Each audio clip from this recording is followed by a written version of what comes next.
My name is David Pae Bros. I was born in the Bronx. My father was from Puerto Rico, my mother from South Korea. Pae is my mother's family surname. My mother died by the time I was 23, and my father died 18 months later. By 25, I was left with just my grandmother and a sister. I knew very little about my family in Korea.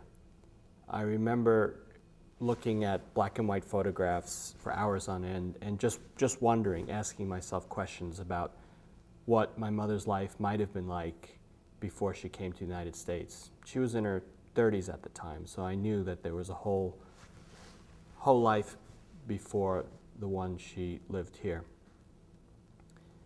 I was separated from relatives in Korea. I had met my youngest uncle and my mother's two sisters at the time that she was dying, the time my mother was dying.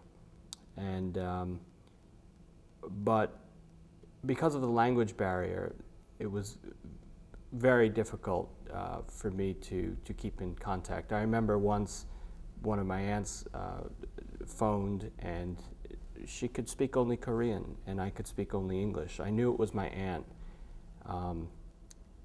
but there was no way to continue a conversation. The phone was useless. I fell out of touch with my relatives in Korea because of the language barrier, because of distractions of life in New York, dealing with the ups and downs of my career, having to move from place to place in New York. And it took 12 years to reestablish contact. I'd always wondered about my relatives in Korea and was pained by the fact that I didn't even know how to reach them. Finally, with the help of a friend, I reconnected. That led to a visit to my family in Korea, and I stayed with 3 of the 4 families of relatives. And at a brunch one day, on the second day I was there, the widow of my eldest uncle pulled out 2 books, and one of them contained a genealogy going back 13 generations. My uncle opened up to a certain page in that book and pointed out where my mother's name was.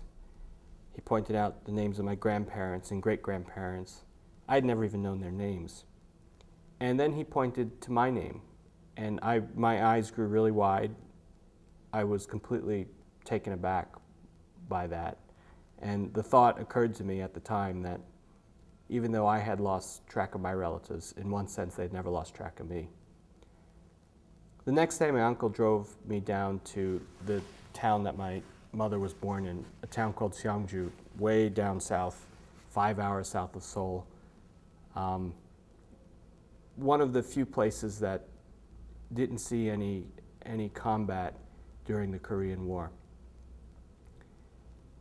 We visited a family cemetery.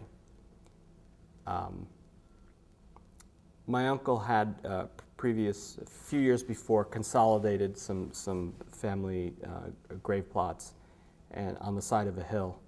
And so there I saw the graves of my grandparents, my great-grandparents, great-uncle, and family members. It was a bit of a surprise to me. I was expecting only to see the graves of my grandparents. And my uncle sprinkled soju wine on the graves and some food offerings, and we prayed silently. And as we did that, my eyes welled up in tears, and I cried silently. After a little while, we left the area. And I had just remembered thinking about some of the many books that I collected in English about Korean art, history, literature. And it occurred to me that what we had just done was an example of what some of the books described as ancestor worship.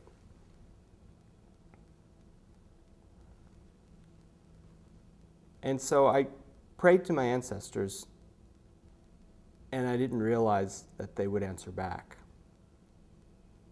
As we're leaving the area, I asked my uncle about a house in the distance. It's a house built in the traditional style. And he's explaining to me what this is. He says it's the head house, the most prominent family in town would live there. It would be passed down from generation to generation. And as he's telling me this, an old lady comes walking out of a field nearby.